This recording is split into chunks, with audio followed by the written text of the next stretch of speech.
Bienvenidos a la sala de artistas de TVUSAC de la Tricentenaria Universidad de San Carlos. En esta ocasión les vamos a presentar a un pintor, pues vamos a ver, no ajeno al medio, a una de las glorias de la pintura guatemalteca. Es un pintor nuestro que no vive en Guatemala y pues él les va a terminar de contar y de definir la geografía de su vida. Pero es exalumno de ENAP, en principio es exalumno de ENAP y también pues fue docente de ENAP. Les voy a presentar a mi amigo el maestro Juan Francisco Yoc. Bienvenido a la sala de artistas. Encantado, Francisco. Y esta es su sala de artistas, así que ahí la defiende, por favor. Sí, claro que sí. Y entonces, mire, pues el método es muy simple, muy sencillo. Más que preguntas y respuestas, aquí lo que vamos a hacer es conversar sobre usted. Sí. Entonces, yo quisiera que usted, por favor, le cuente a su público quién es Juan Francisco Yoc, en qué momento empieza a pintar, cómo surge esa necesidad vital, esa necesidad existencial por la pintura en usted, y pues que luego fue a la escuela y todas esas cosas que nuestro público quiere saber y que tiene interés en que quien se las cuente sea cabalmente usted. Por favor. Con gusto, sí, pues yo creo que bueno, es lo típico que decimos los artistas, desde niño teníamos esa vocación y en mi caso creo que sí que es cierto que desde niño siempre tuve esa necesidad de expresarme a través de los lápices y en principio cuando era niño pues no tenía tanto acceso a tanto material, eso fue ya posterior. Recuerdo que con 12 años fue cuando empecé ya a tener contacto ya con los materiales ya más serios, digamos, dentro de la pintura, que sería el óleo. Fue mi primera experiencia con el óleo. ¿Tuvo alguna clase de pintura por esa época? No, desafortunadamente no. Yo provengo de una familia que era bastante, bueno, teníamos muchas limitaciones, no teníamos tanto contacto con el arte, pero recuerdo que una señora, una vecina, me dio un dinero más bien para que me fuese a comprar unos materiales y recuerdo que por donde vivía, por la zona 11, aquí por la capital, había una librería y casualmente ahí tenían ese tipo de materiales que eran unos óleos pequeñitos, así casi como de estudiante, ¿no? Y me acuerdo que compré eso en mi primer lienzo, que por cierto ahí lo conservo, y fue mi primera experiencia realmente con la pintura. Antes lo que hacía era como todos los niños dibujar con lápices, con lápices de cera, con los crayones, los típicos crayones, y nada más, y el lápiz y algún bolígrafo. Con eso era básicamente lo que hacía. Ya después, posteriormente, cuando ya tenía más capacidad de poder decidir por mí mismo, ya fue cuando decidí apuntarme a la Escuela de Artes Plásticas. ¿Era bachiller ya cuando se...? No, estaba saliendo de los básicos. Sí, bueno, me había retrasado un poco también por circunstancias y ya cuando regresé a la escuela ya tenía 17 años, entonces prácticamente fue cuando empecé. Es donde yo marco realmente mi incursión en lo que es y lo que ha derivado toda mi carrera, ¿no? Ha sido a partir de esa fecha cuando yo la catalogo como el punto de inflexión, digamos, en mi vida para empezar a dedicarme ya a pintar de lleno. O sea, básicamente pasé por la escuela y a partir de ahí, por ciertas incursiones que hice también en otro tipo de trabajos como la publicidad, incluso la docencia y la ilustración de libros de texto, a partir de ahí pues ya decidí que quería dedicarme a pintar exclusivamente a eso. ¿Cómo no? Mire, vamos a ver, poquísimos autores que yo conozca, en realidad, que le doy yo 2, 3, tienen su primera obra. Usted conserva la primera obra, eso es una gran cosa. Y habla muy bien de su proceso archivístico en su trabajo. Sí. Debe tener un ordenado y todo su trabajo seguramente. Pero mire, pues, ahora quisiera yo que usted nos contara quiénes fueron los maestros que impresionaron su vida y por qué razón cada uno. Sí, yo creo que a mí realmente lo que me ha gustado siempre más que pintar es dibujar. O sea, me considero más dibujante que pintor. Entonces, obviamente en la escuela, ya cuando tuve la referencia y cuando tuve ya la presencia de los maestros, básicamente me centraba más en los profesores de dibujo. Claro. Pero no quiero ser injusto, porque en realidad todos marcaron bastante mi camino, mi trayectoria, pero sí recuerdo gratamente a los profesores de dibujo, ¿no? Que fueron los primeros, sobre todo mi primera experiencia en escuela, que era la clase, la asignatura de dibujo 1, que se llamaba, que empezábamos dibujando bodegones y figuras, las formas elementales de la forma, de la figura, que sería pues básicamente el cuadrado, el triángulo, el cono. Eso eran las formas más elementales, ¿no? Luego empezábamos dibujando pues bodegones, figuras de cerámica, sobre todo cerámica utilitaria, y con eso hacíamos nuestras composiciones de bodegón. Y eso pues para mí sí que realmente marca bastante, porque es cuando empiezo yo realmente a dibujar ya con un sentido y con una orientación. Entonces en ese caso pues mi maestro fue Víctor Vázquez Kessler.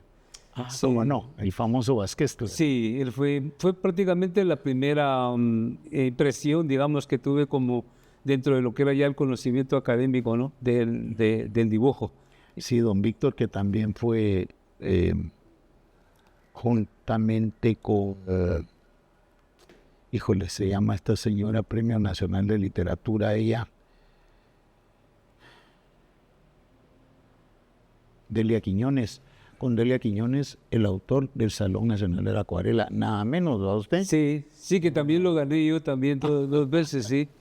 Sí, lo gané tanto en la opción naturalista como en la opción de libre creatividad. ¿Cómo no? Sí, yo siempre lo he visto a usted como un gran dibujante. Es más, yo tengo algunas piezas suyas en las que lo que prevalece es el dibujo. A usted un dibujo caligráfico realmente, ¿verdad? Sí, yo considero que el dibujo, bueno, en ese caso pues sí me considero bastante conservador y clásico en el arte. Entonces considero siempre que el dibujo es la base de todo, de la pintura. Entonces es el argumento, digamos que es como lo que es sería el argumento a la literatura, ¿verdad? La columna vertebral de la pintura es el dibujo, indudablemente. Sí, para mí sí, y en general de todo, porque no solo en el arte, en general, yo diría que en todo. Pues en la arquitectura, por ejemplo, o en el diseño de interiores o de máquinas, diseño industrial, pues para todo es el dibujo. Incluso los mismos directores de cine, muchos de ellos han sido pintores o han sido dibujantes o ellos hacen sus propios storyboards para sus películas, ¿no? Entonces, básicamente casi como que todo nace del dibujo, de la línea. Entonces la línea siempre me ha intrigado, la línea, el lenguaje de la línea, el trazo, el volumen de la línea. O sea, en la línea puede haber se puede concentrar todo también, no solo en la pintura, también hay volumen, también hay ritmo, hay movimiento. Entonces el dibujo para mí es algo fundamental y algo vital para cualquier artista. ¿Cómo no? ¿Cómo no? Bueno, nos salimos de la pregunta, porque la pregunta era ¿quiénes fueron los maestros que impresionaron su vida y por qué? Pero ya me dijo por qué. Ahora, ¿quiénes fueron los maestros, sus maestros de la escuela que impresionaron su vida? Claro, entonces vuelvo a no su obra, sino su vida. Sí, claro.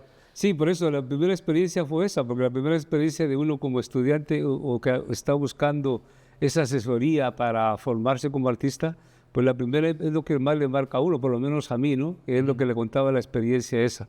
Para mí enfrentarme la primera vez me imponía, porque yo no tenía esa experiencia, ni siquiera la había tenido antes a nivel particular, ni ningún familiar, ni ningún pariente que me hubiese orientado antes.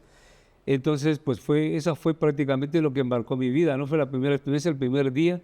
Y luego a partir de ahí, pues ya se fue, como me gustaba mucho el dibujo, pues ya me fui más centrando en eso, ¿no? En lo del dibujo y los profesores que nos impartían las asignaturas a nivel superior. O sea, como según estaba estructurada la academia, pues íbamos ascendiendo, pasábamos primero de eso, del típico ejercicio del bodegón, de la naturaleza muerta, a la figura humana, al retrato y luego a la figura de desnudo, ¿no? Que es la figura la figura humana. Entonces, por lo tanto, a partir de ahí, pues ya tuve maestros como don Ernesto Boix, por ejemplo, que para mí es un gran maestro, es un gran pedagogo y un gran artista. También don Dagoberto Vázquez también me marcó mucho también En verdad su obra porque también era un gran teórico. Don José Luis Álvarez también de paisaje, que también fue otra experiencia, también ahí dibujábamos. Y luego lo de las clases de desnudo, ¿no? De dibujo, que también eran con don Ernesto Boix. Con don Neto, sí, pues don Neto que creo que don Neto tiene casi sobre cualquiera vamos a ver, el valor agregado de ser, antes que egresado de la Escuela Nacional de Artes Plásticas, maestro de la Escuela Nacional Normal para varones. Sí. Es decir, eso es un gran valor, porque además influido por las ideas martianas, ¿verdad? Claro. Sí, que había heredado la escuela. Claro, sí, que hicieron de esa generación de don Neto grandes maestros, ¿verdad? Sí, bueno, maestros en la educación en general, ¿no? En Guatemala, yo creo que fue el aporte de ellos, porque era gente que estaba bastante bien preparado. Sí, es un aporte visible realmente. Y gente con vocación, ¿no? Para la enseñanza y para la pedagogía. Yo considero que don Neto ha sido, pues, para mí, uno de los grandes maestros de la escuela. Los grandes, sí, indudablemente. Vamos a ver, trabajó como buena parte de los exalumnos de la escuela en publicidad. Cuéntenos su experiencia en publicidad. Sí, yo recuerdo que la primera información que tuve yo sobre la publicidad, es decir, para poder trabajar en publicidad, porque básicamente los alumnos de la escuela, cuando egresábamos o aún incluso estando en la escuela como alumnos, los profesores se ocupaban de nosotros, se preocupaban de que fuésemos consiguiendo algún tipo de actividad, sobre todo que fuéramos pensando en nuestro futuro para ganarnos la vida, ¿no?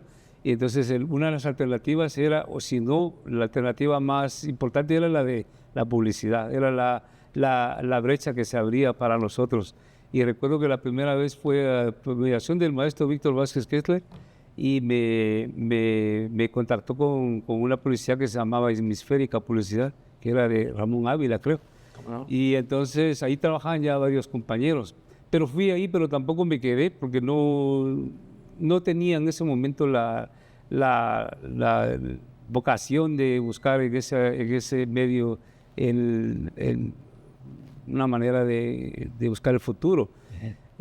Posteriormente sí, ya con injerencia de Elvin Guillermo, que ya le conocía ya un poquito más, ya le conocí un poquito más adelante, con él sí ya fui a trabajar ya a una publicidad, recuerdo. A una agencia más seria. Más seria, más grande, sí. más formal. Pero tampoco duré mucho, estuve poco tiempo, porque en realidad no me atraía tanto la publicidad. Yo lo que quería era pintar, ¿no? Dedicarme exclusivamente a pintar.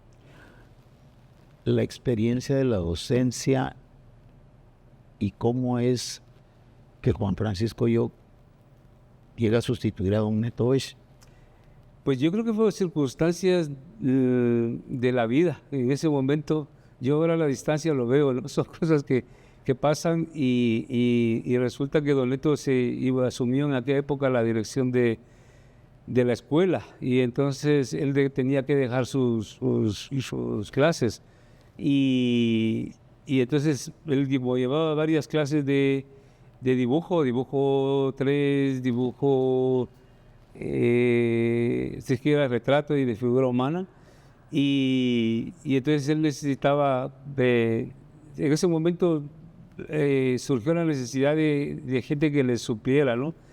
Se ve que había artistas que estaban ya consagrados o maestros, pero yo creo que en ese momento no pudieron asumir esa responsabilidad por las razones que fuesen. Entonces resultó que unos compañeros, o sea, no solo yo, sino éramos varios. En general hubo un cambio en ese momento de la escuela. También coincidió con la jubilación de otros maestros, como el maestro José Luis Álvarez.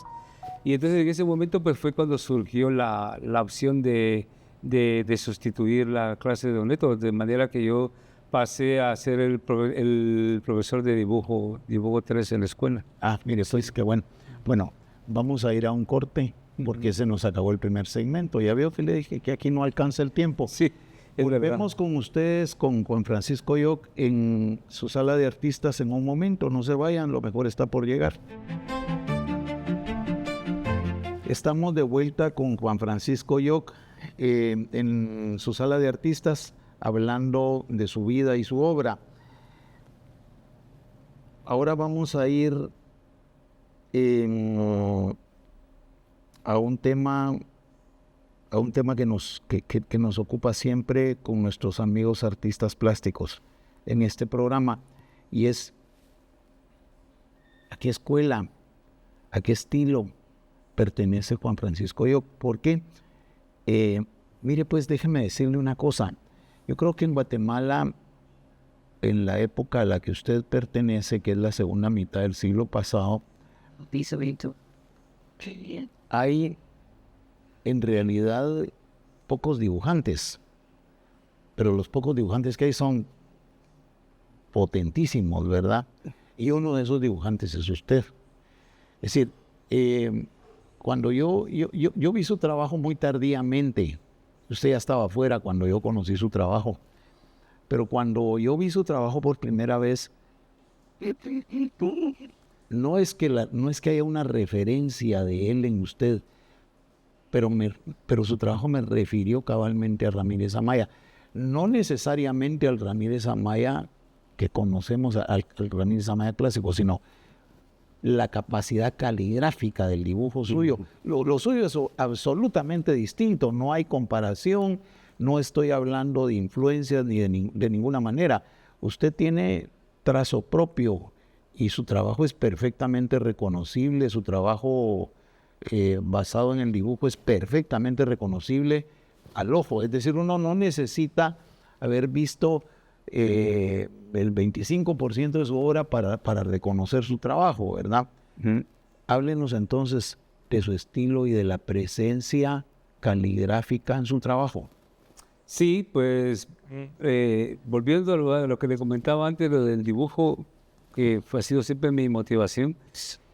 Sí, yo considero que las influencias son inevitables. Entonces, obviamente sí que tengo alguna influencia de Ramírez Amaya, me parece un gran dibujante. Sí, es de lo mejor que hubo en Guatemala. Para mí que sí, para mí que sí. Y entonces, pues es obvio que uno se fijara como un referente, ¿no? Para nosotros, para nuestra generación, para los artistas de mi generación. Entonces, básicamente nos fijábamos en él. Y sí reconozco que hay cierta influencia, yo creo que sí, las influencias realmente no son malas, ¿no? Las influencias son positivas. No, por supuesto. Y reconocerlas lo honra más a usted también, indudablemente, ¿verdad? Yo creo que hay que reconocer, ¿verdad? Porque es verdad que que si hay un gran maestro del dibujo, pues es él. Entonces yo creo que eso es inevitable que tengamos en algún momento que fijarnos en él. Luego, pues hay más influencias, ¿no? Puede ser... Por ejemplo, en una época a mí, por ejemplo, me gustaba mucho José Luis Cuevas también. De México, me gustó José Luis Cuevas el dibujo. José Luis Cuevas y el Tecolote fueron los dibujantes más importantes de América Latina en la segunda mitad del siglo pasado. Sí, sin ninguna duda. Para mí sí. Y básicamente porque ellos se dedicaron al dibujo. Y dedicarse al dibujo no es fácil. Sí, y es que además son como precursores del dibujo en las artes plásticas, en las grandes artes, ¿verdad? Es decir, pasaron de que el dibujo fuera como la sustentación de la pintura, que fuera como el argumento de la pintura, a hacer la pintura, porque el trabajo del Tecolote y de José Luis Cuevas son la pintura de José Luis Cuevas o la pintura de Ramírez Amaya. Así es. Fueron más allá, dejaron, es decir, el dibujo dejó de ser como elemento del boceto para elevarse lo elevaron a las alturas. Eso es. A las alturas olímpicas del Eso es. del arte, Yo considero ¿verdad? que ese es el mérito y la aportación de ellos, ¿no? Y el haber arriesgado, porque la mayoría de artistas en el dibujo, porque como el dibujo siempre ha sido considerado un poco como el patito feo del arte, ¿no? Como algo que no tiene la misma trascendencia, la misma importancia que tiene la pintura. Como fue calificada en algún momento la acuarela, ¿verdad? Como Sí. artes menores, ¿verdad? Claro. pero ustedes lo han llevado a niveles extraordinarios. Yo creo que por mi vocación como dibujante, como comentaba al principio, pues obviamente sí también he querido seguir esa saga, ¿no? de estos artistas, porque considero que sí que el dibujo tiene que tener una vigencia y tiene que tener su espacio, ¿no? Yo no digo que sea lo mejor, y creo que es fundamental, sí, pero no que sea, a lo mejor no voy por eso, por esa parte de querer reivindicar qué es mejor o peor, ¿no? Simplemente... Pero hay que darle su lugar, pues. Sí. Es que tiene, digamos, como medio de expresión, ustedes lo llevaron a un lugar que no tenía. Ese es el punto. Eso es. Sí, porque yo creo que ahí está la clave de la reivindicación del dibujo, porque como hablaba anteriormente, el dibujo, por ejemplo, la línea, ¿no? En la línea es fundamental y además tiene una riqueza de lenguaje que aparentemente no lo tiene, pero en cualquier movimiento de la línea, cualquier trazo, con una plumilla, por ejemplo, se puede hacer un trazo fino y grueso y fino a la vez. O sea, ahí hay un lenguaje ya todo.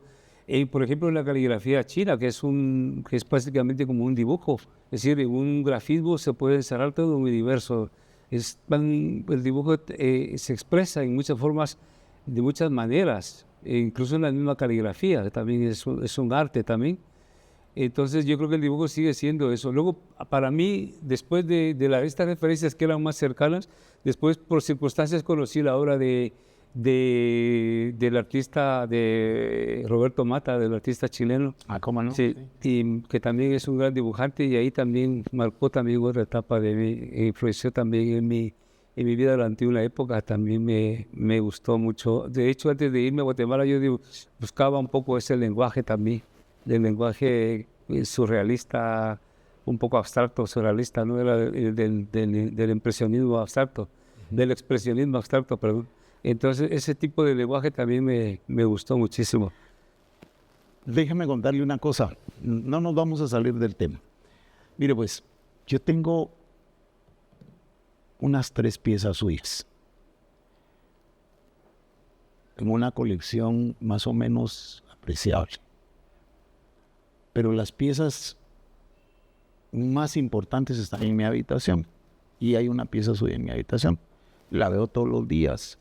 Y no cometo el error de un amigo mío me quedo viendo ese cuadro y pienso, ¿qué estaría pensando el artista?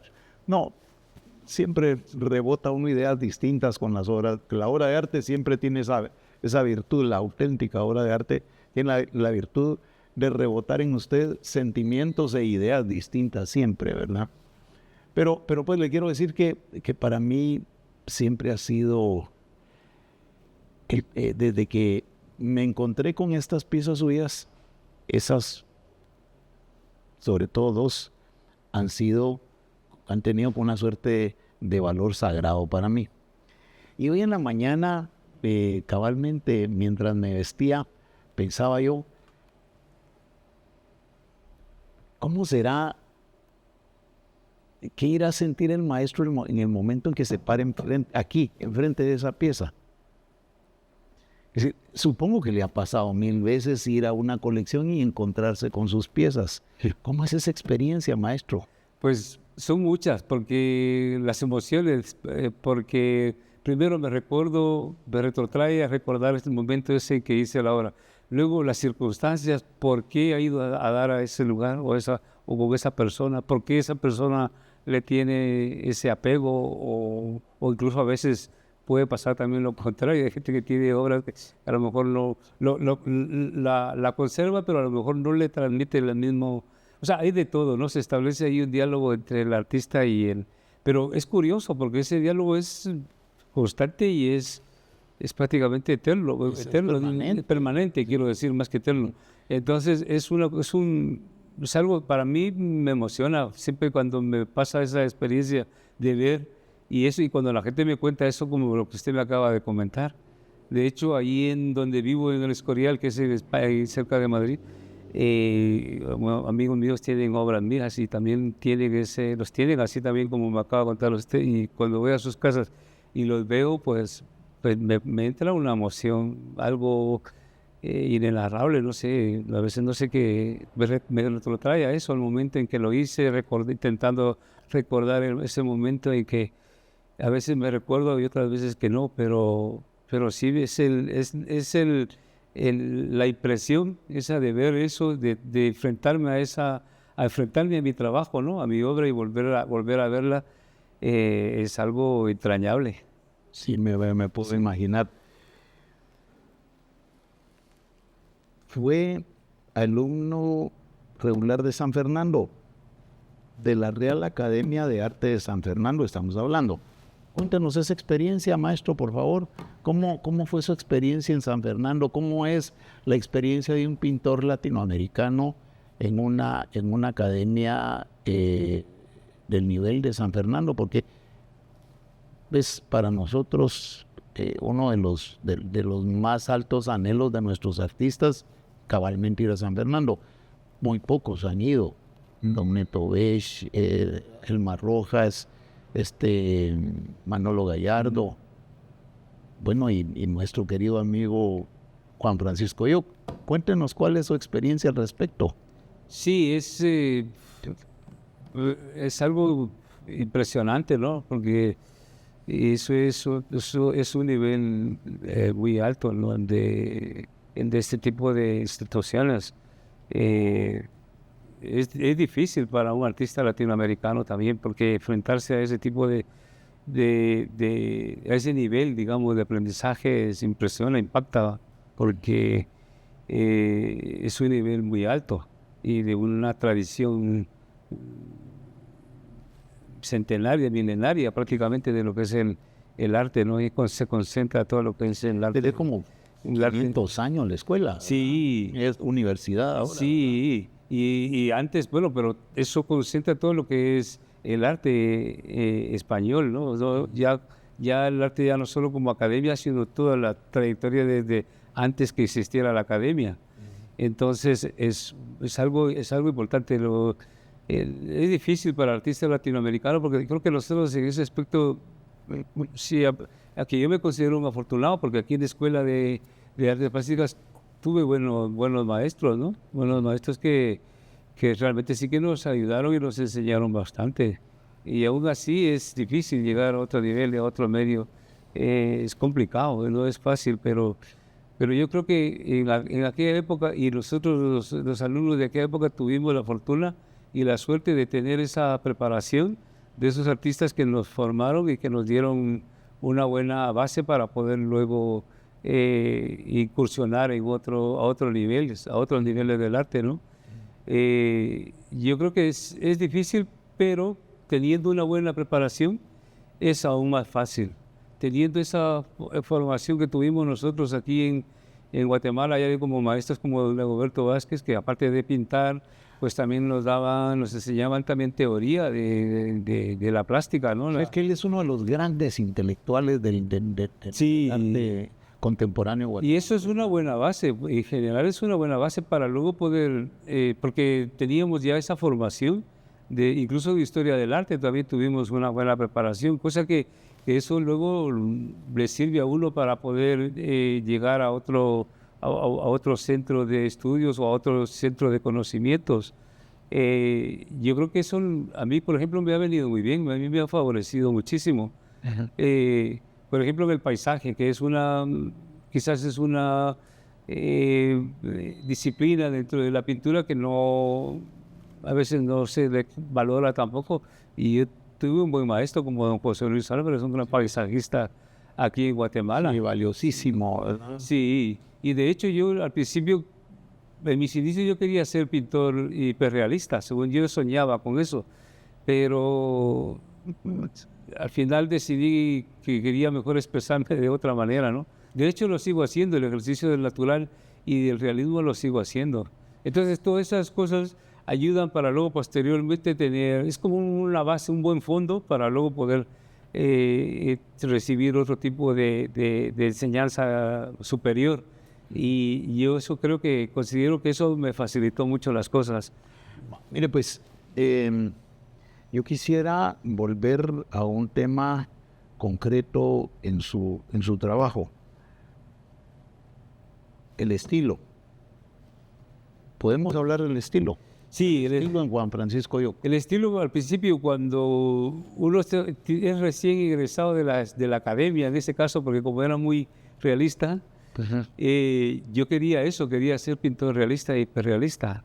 De hecho, lo sigo siendo, me sigo siendo. Lo que pasa es que ya no lo hago con la misma asiduidad que lo hacía antes, sino lo hago ya con una manera más... Sí, se ve en su trazo cómo hay una suerte de proceso en el que ha ido del realismo a la abstracción muy lenta, pero de manera sostenida, muy lenta, pero sostenidamente, ¿verdad?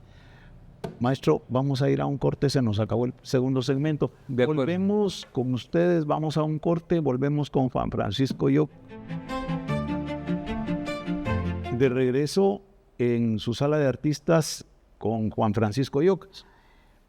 Ahora vamos a ir, Juan Francisco, a un tema concreto. Aparece en un momento como uno de los 100 latinoamericanos más importantes en las artes en España. Cuéntenos. Sí, bueno, más que las artes es muy general. Sí, en general, son muchas actividades.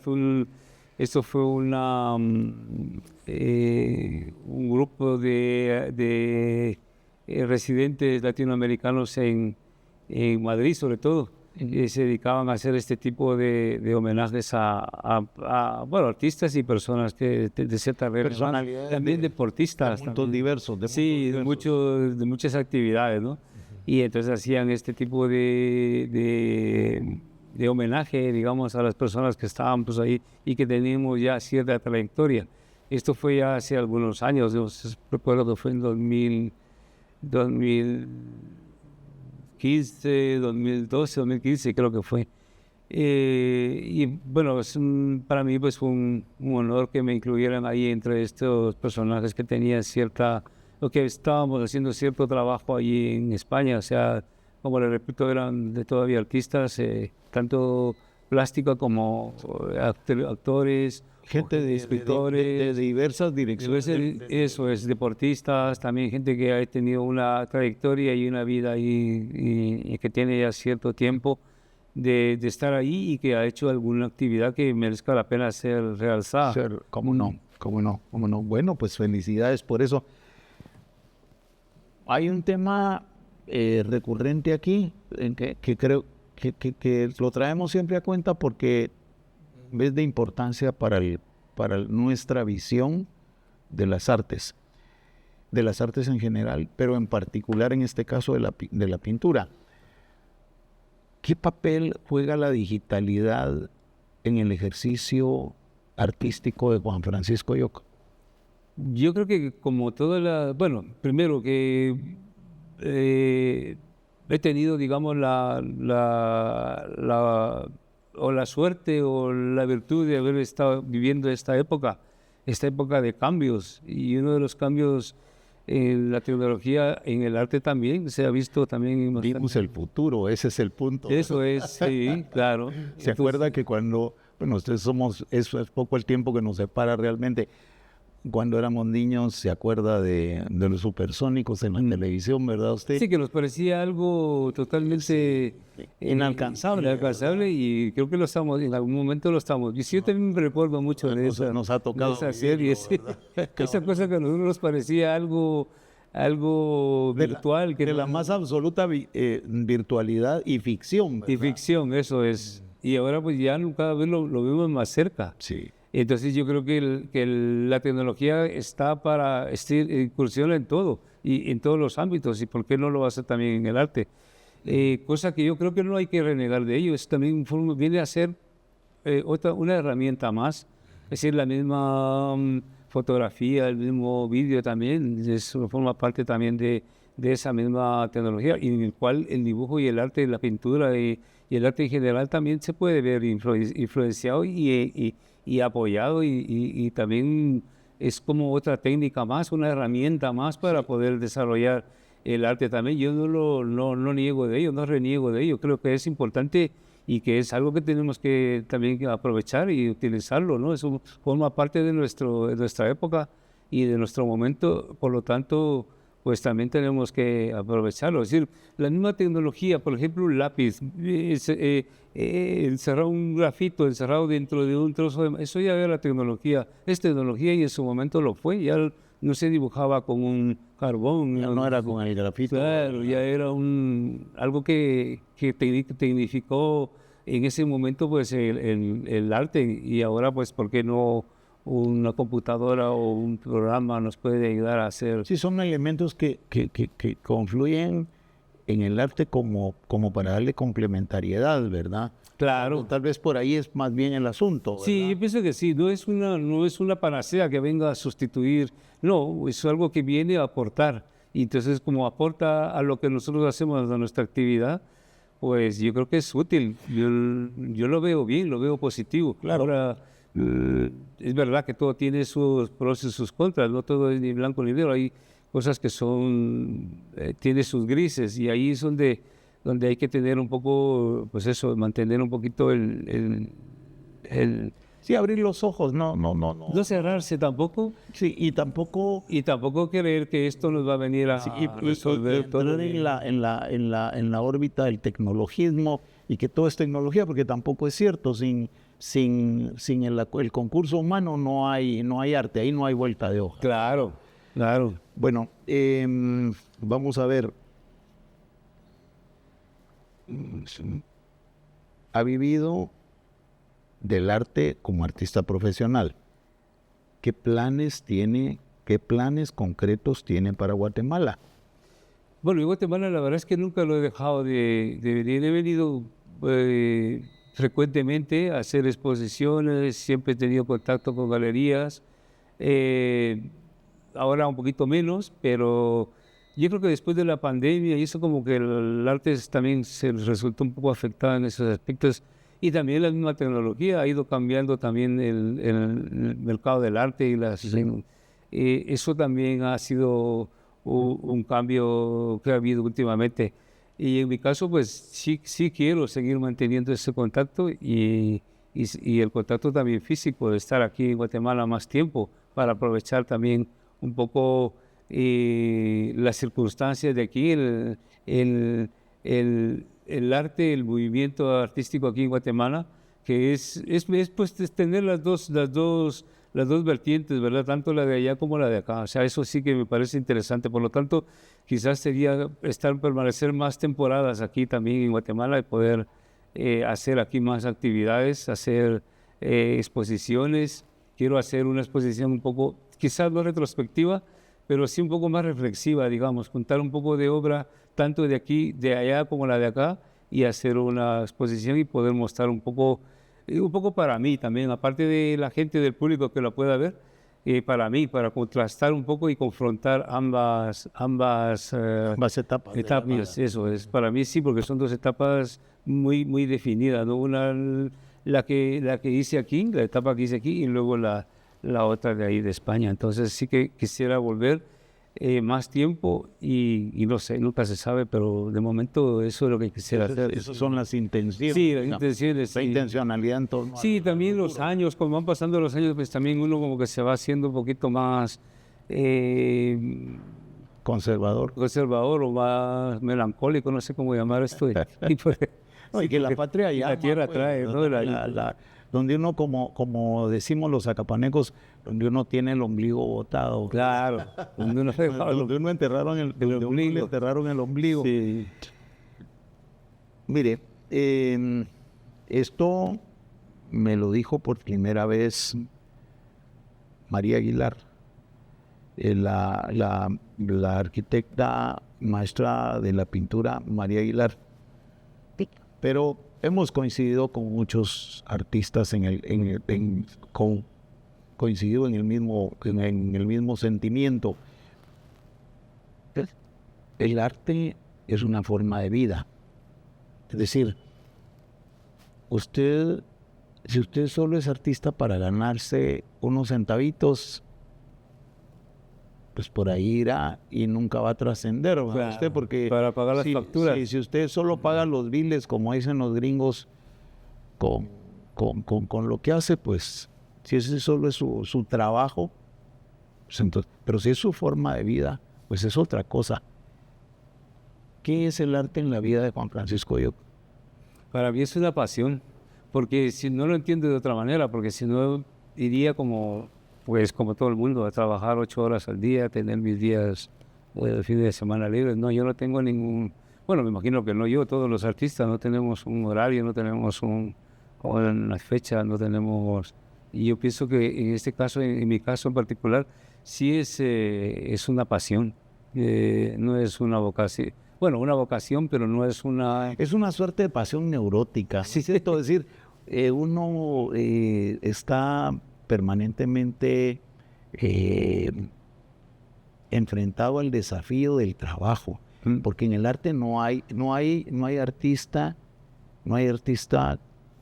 con trabajo excelso, no hay artista que haya ido a lo sublime si no ha picado piedra. Usted, Claro. desde la droga, desde el trago, no se llega a lo sublime. A lo sublime se llega desde un proceso de reflexión profundo, Eso es. por un lado. Y Pero por otro experiencia. lado, el contacto empírico con la materia del quehacer de uno es lo que en realidad produce el resultado. Pasa eso también con Juan Francisco Llop. ¿Ha picado piedra Juan Francisco Llop? Sí. O es un iluminado y se sentó a pintar y salió una obra maestra desde la primera vez. No, todo esto Ha sido forma un parte de proceso. un proceso, sí, y de un proceso vital, porque es todo, en todos los aspectos, ¿no? De la vida, como persona, como ser humano y como artista. O sea, no, yo tampoco no lo entiendo de otra manera, tiene que pasar por todas esas experiencias. O sea, no siempre la misma, pero cada artista tiene su particular experiencia de la vida, ¿no? Y en la vida. Entonces, para llegar a esa conclusión o llegar a esa depuración, digamos, de lo que es la técnica artística, hay que tener ese fondo también, el fondo ese emocional o emotivo, ¿no? De lo que es el arte y de la vida del artista en particular. ¿La docencia es parte del quehacer del artista o es, digamos, un elemento aleatorio y no necesariamente, digamos, elemento principal en la construcción del artista? Yo creo que es importante, quizás no es principal, pero sí que es vital en la enseñanza, en la docencia. Yo pienso que sí, yo pienso que no todo el mundo estamos preparados. Yo en lo particular no lo estoy porque no estoy educado para eso, pero sí a nivel vocacional, a nivel intuitivo, a nivel humano, a nivel incluso, ¿no? Pues sí, en ese sentido sí, yo creo que sí que se puede. Obviamente no es el arte tampoco es una enseñanza como, digamos, de una otra asignatura, ¿no? Es algo que tiene que ver más bien con la emoción, con la humanidad, con la persona, con el ser humano. Entonces, yo creo que sí que el arte puede ser también, es importante la enseñanza, ¿no? La docencia también.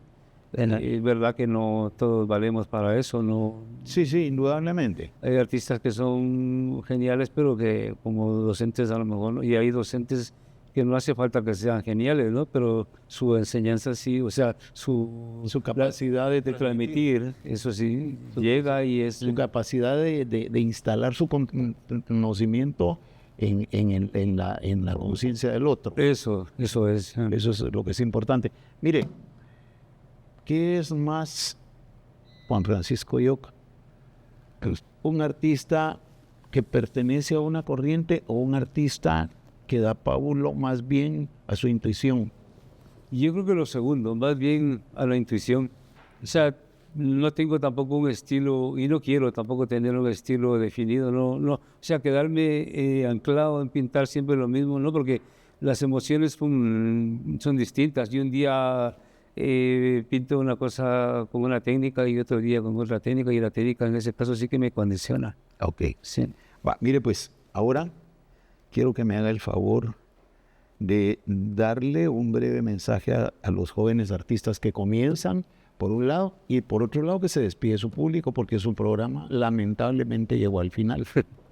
Pues sí, lamentablemente, ¿verdad? Sí. Sí, pues no sé, yo no soy muy dado a dar consejos, pero creo que que siempre lo que hacemos todos, ¿no? Hay que trabajar y sobre todo si uno siente la vocación y si uno siente la pasión esa por el arte, en este caso las artes plásticas, pues nada, adelante, hay que trabajar, eso sí que es verdad, que hay que trabajar mucho, hay que pintar, hay que dibujar mucho para poder uno conseguir, no dominar, porque dominar yo considero que yo en mi caso no creo que lo consiga nunca, pero sí llegar a acercarme bastante más que todo, más que conocimiento, a un sentimiento, ¿no? De lo que es el arte y en mi caso el dibujo. Eso me ha llevado toda una vida haciéndolo y considero que todavía tengo muchas cosas que aprender. O sea que básicamente lo que hay que hacer es trabajar. Seguimos en fase de Investigación, sí. Despídase de su público, Bueno, por favor. pues ha sido un placer poder compartir estos minutos, ¿verdad? Con todos y todas y pues muchas gracias por la atención. Bueno, estuvo con nosotros Juan Francisco Yoc, es una de las glorias de la pintura guatemalteca, uno de nuestros grandes dibujantes. Agradecemos como siempre al equipo de técnicos de TVUSAC, a la Universidad de San Carlos en sus 350 años de educación gratuita para los guatemaltecos. Hemos de volver a encontrarnos y muchas gracias por su atención.